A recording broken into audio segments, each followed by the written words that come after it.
बच्चों, आप लोग कैसे हैं? आई होप आप लोग अच्छे होंगे, मज़े में होंगे। आप लोगों का हमारे चैनल विनू स्टडी में स्वागत है। बच्चों, पिछली वीडियो में हमने आप लोगों को क्रोमेटोग्राफी द्वारा पृथक्करण के बारे में बताया था। इस वीडियो में हम दो ऐसे घुलनशील द्रवों के मिश्रण जिनका क्वथनांक में बहुत अंतर होता है, उसका पृथक्करण बताने वाले हैं। चलिए बिना टाइम को वेस्ट किए अपने टॉपिक पर। हाँ, ये बच्चों, ये डायग्राम है कि साधारण आसवन विधि द्वारा है पृथक्करण होगा। ये फ्लास्क है, इसमें एसीटोन है, जल है। एसीटोन और जल में क्वथनांक में बहुत अंतर है। एसीटोन का क्वथनांक कितना है बच्चों? 51 डिग्री सेल्सियस है और जल का क्वथनांक बच्चों जानते ही हैं 100 डिग्री सेल्सियस होता है। ये फ्लास्क है, इसमें एसीटोन और जल का मिश्रण है। अब इन दोनों का पृथक्करण हमें करना है। अब ये थर्मामीटर लगा हुआ है। हाँ, थर्मामीटर लगा है। ये जो है मतलब ये संघनन के लिए बना हुआ है। ये बीकर है। हाँ, इसमें जो भी निकलेगा एसीटोन द्रव के रूप में आएगा तो इसमें इकट्ठा किया जाएगा। अब ये बर्नर है। हाँ, बर्नर है। अब हम साधारण आसवन विधि द्वारा एसीटोन और जल का पृथक्करण करेंगे। मतलब बच्चों, एक बात और कहना चाहते हैं कि जब 25 के और 50 के बीच में जिसका क्वथनांक का अंतर होता है, 25 के से लेकर 50 के बीच में अगर क्वथनांक का अंतर होता है तो उसका जो पृथक्करण साधारण आसवन द्वारा किया जाता है।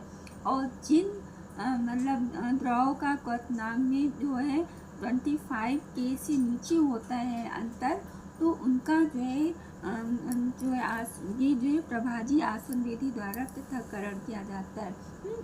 तो कहने का मतलब है दोनों के क्वथनांक में जब बहुत अंतर होता है तब हम साधारण आसवन विधि द्वारा पृथक्करण करते हैं उन द्रवों का। अब चलते हैं। इसमें जो है एसीटोन और जल का मिश्रण है। अब हम बर्नर जलाते हैं, इसको जला देते। फ्लास्क जो है गर्म होने लगता है, इसमें जो है मिश्रण वो गर्म होता है।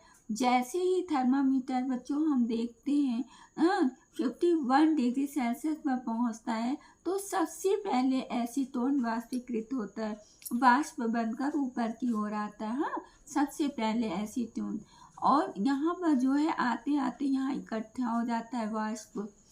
यहाँ पर इस जगह पर वाष्प एसीटोन की इकट्ठी हो जाती है।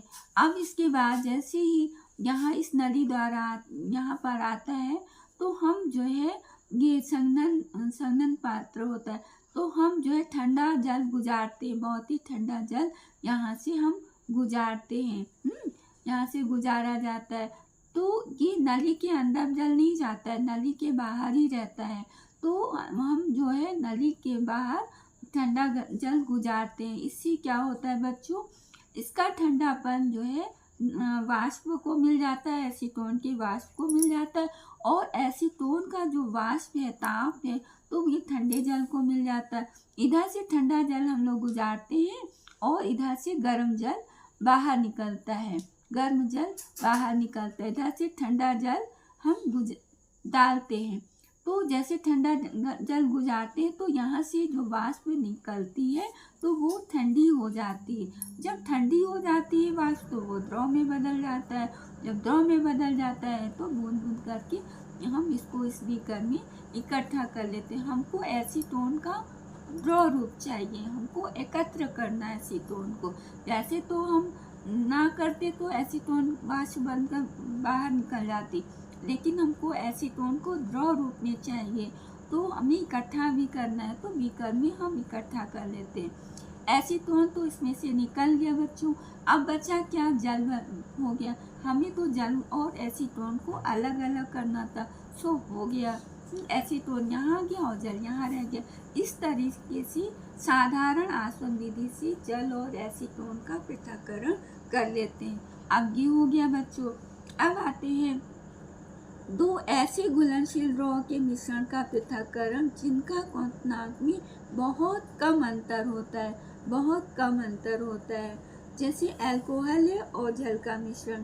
अल्कोहल का क्वथनांक 78 डिग्री सेल्सियस होता है, जल का तो पता ही है 100 डिग्री सेल्सियस होता है।